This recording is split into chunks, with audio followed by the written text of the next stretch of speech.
On Rescue 911, a downhill joyride takes a turn for the worse. Call 911! Looked like he had a real bad head injury. Leaving the victim badly injured. Moving him in any way would be detrimental. Will a neighborhood's heroic efforts and one family's love save the young cyclist? The only thing that I could think of was he's not going to make it through the night. Don't miss the next Rescue 911.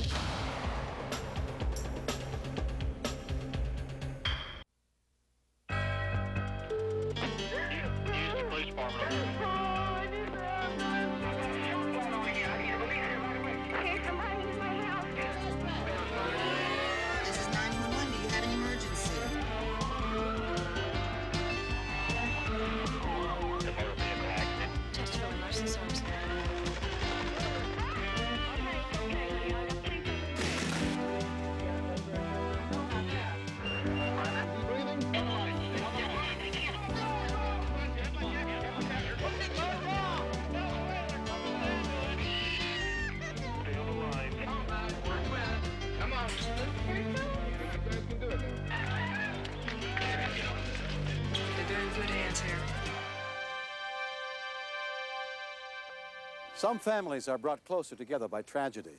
Others are torn apart. Until the time comes, you can never know how it'll affect you, as one family from San Jose, California discovered in January of 1989.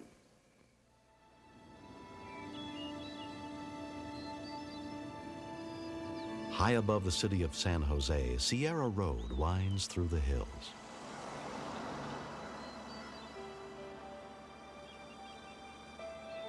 Kids have a tendency to ride their bikes down there extremely fast.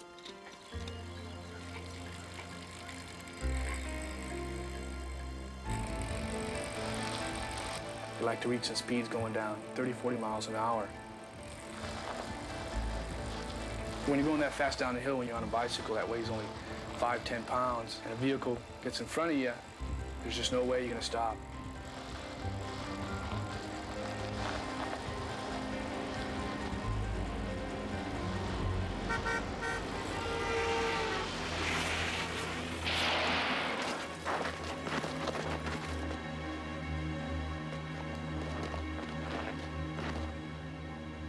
Call 911! Danny Gonzalez ran to try to help the youth. He looked like he had a real bad head injury, and he was in convulsions and spasms. There was nothing I could really do for him. So I just waited there and tried to comfort him as much as I could. Danny's girlfriend, Missy Kraushar, called 911. San Jose emergency, what are you reporting? Yeah, I have an emergency. There's this little boy who just fell off his bike. He looks pretty bad. San Jose Fire Department EMTs were immediately dispatched to the scene. We know right away that that's a downhill with a grade of about 40%, so we know it's going to be pretty bad. Most of them are usually when we get there. Al Castorina and his wife happened to be driving by. When we got to the bottom of the hill, we saw the commotion. The boy was laying on the side of the road, and my first reaction when I saw him was nobody touch him. Moving him in any way at all would be detrimental. Does anybody know who he is? No, I've never seen him around here before. It was a real concern of mine that, who do we notify? Who do we tell? The first rescue workers arrived within 5 minutes. Upon arrival on the scene, I saw what was left of the bicycle, so we knew right away that it was a very serious injury. So we started getting the victim ready for when the paramedics arrived. Art Fisher, who lived nearby, had also come over to help. My heart just went out to this young man. It was probably the most darkest moment in his life. When the paramedics started getting there was a growing concern of who he was. He had no identification, no helmet, and nobody knew him. We just really felt very, very helpless. There was nothing anybody could do. EMT Ernie Colson could see the boy's head injuries were massive. When you see someone hurt this bad, they don't have a chance. So I more or less wrote the guy off. The critically injured youth was loaded into the ambulance and taken to the hospital without anyone knowing who he was. I have a son that's the same age, and you can see your own son there. I never thought he'd make it to the hospital, and I thought this kid could be alive today if he was wearing a helmet. We were all powerless to do anything. If he was going to die, he was going to do it without anybody that knew him. He was going to do it alone, and his parents were not going to be able to share that last moment with their child. Missy and other bystanders went door to door through the neighborhood, searching for someone who might know the injured youth. There was an accident down. No, I don't. Nobody knew or ever saw him before. The unidentified youth arrived at San Jose Medical Center, where he was treated by doctors, including trauma surgeon Jeff Gutman. When someone has a head injury, the brain is swelling, but there's nowhere for it to go. It's surrounded by a skull. It's the swelling that people die from in head injuries. The hospital needed to find out who the victim was. Trauma social worker Carmen Castillo was given the difficult task. I had contacted the missing persons information line, and I was informed at that time that there was no parents calling in, and we kept coming up with nothing. Time is critical. We have what we call the golden hour. It's the first hour after an injury. There are things we can do in that golden hour that can prevent permanent damage or death. Just went off his bike. When he was a young kid. Because the boy was a minor, they needed a legal consent in order to operate, but they couldn't find his parents.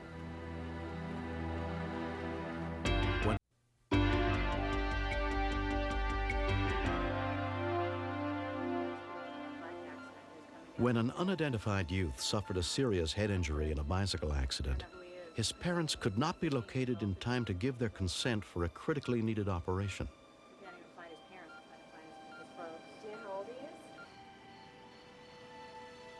10 miles across town, divorced parent Wes Smith was waiting for his older son Jason to get home for dinner.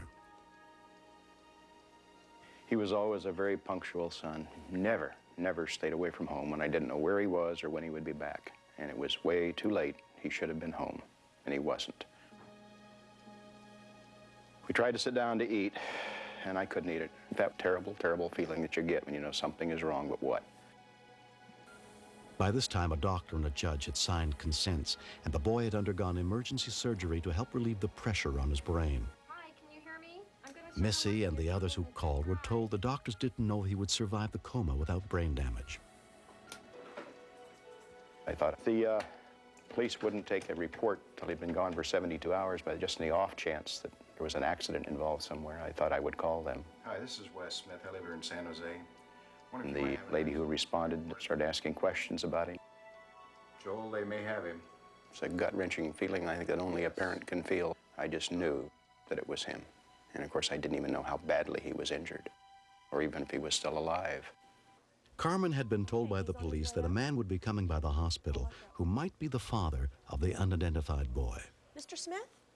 Hi, I'm Carmen Castillo. I had a bag of this child's clothing, and I took out the piece of clothing that was on top, and I remember him being very saddened by that. He said he had folded those underwear many of times to know that that was his son's. Then the next thing I'd like to do is go into the room, okay? I begun to realize that this indeed was the beginning of my worst nightmare. If you could step out. Joel was outside in the corridor. They didn't want to bring him in until we were sure it was indeed his brother. We'll go this way. His head was completely shaven. He was all bloody on one side of his head, and he had tubes and probes and everything going, all parts of his body, and the monitor going, and a breather going, and you could hardly recognize him for what he was. And it's okay to touch him, and it's okay to talk with him. We don't know whether the patient can hear or not, but if there's any remote possibility that the patient's hearing, the parent's voice would be very soothing to him. Hi, son. Is your dad talking? How you doing, bud? I love you. Holding his hand was probably one of the hardest things I had to do. I wanted to, and I've always held his hand. But that hand was not his hand. It was like holding a dead person's hand. There was no life to it, no warmth, just a cold lump.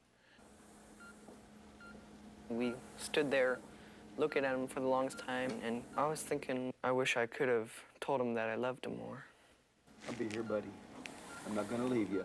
At that time, I thought I'd better call his mother, who was living in Southern California and had no knowledge of this. Jason's mother, Jeannie Smith, immediately caught a plane to be with her son. Her brother came with her for emotional support. Nothing could have prepared me for the sight of my precious son laying there so close to death.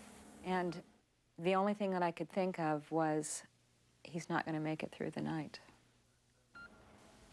In that first 72 hours, it's difficult to give a good prognosis on what's going to come out. But in my heart of hearts, I did not think Jason would survive. The first thing that Wes and I talked about was that if Jason should die, we wanted to donate parts of his body. We felt that if he did not live, that we certainly wanted somebody else to be able to live because of Jason.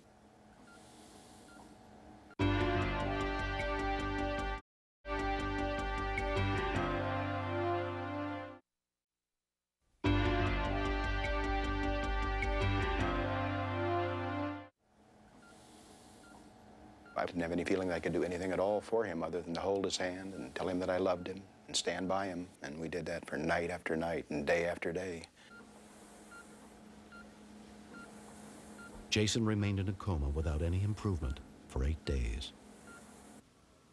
Carmen met me outside and said, "We have a surprise for you today. Come on in." We have a surprise for you guys. I walked into the room and Jason was looking at me through one eye that was barely open and the other still completely closed and scabbed over. And he reaches up and says, "Hi, Dad." Oh, that was the most beautiful sound I've heard, and you can't remember when. It was just beautiful. My son had come back. 15-year-old Jason Smith was hospitalized for 6 weeks. After 4 months of intensive physical therapy, amazingly, he has made a complete recovery.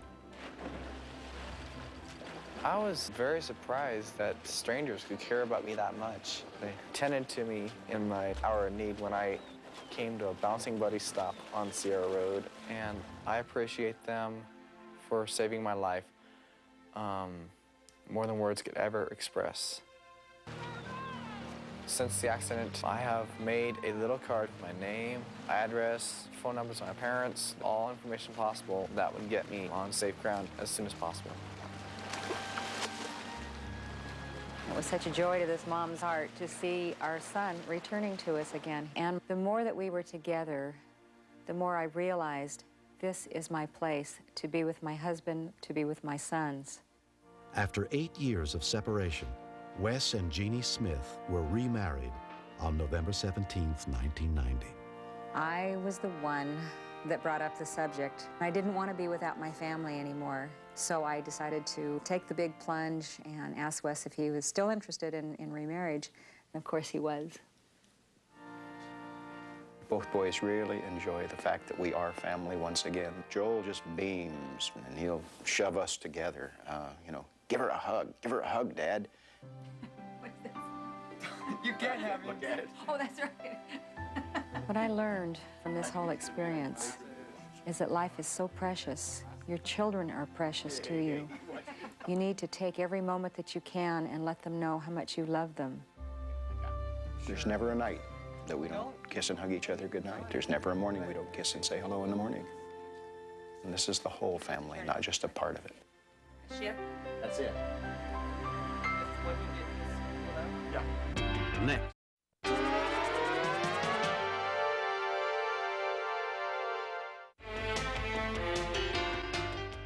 Next, step inside the command center where the calls for help are answered and meet the real-life heroes who save lives. Stay tuned for another episode of Rescue 911. Next on Discovery Health Channel. Real life, medicine, miracles. Mr. Shapiro, step out of the car, please.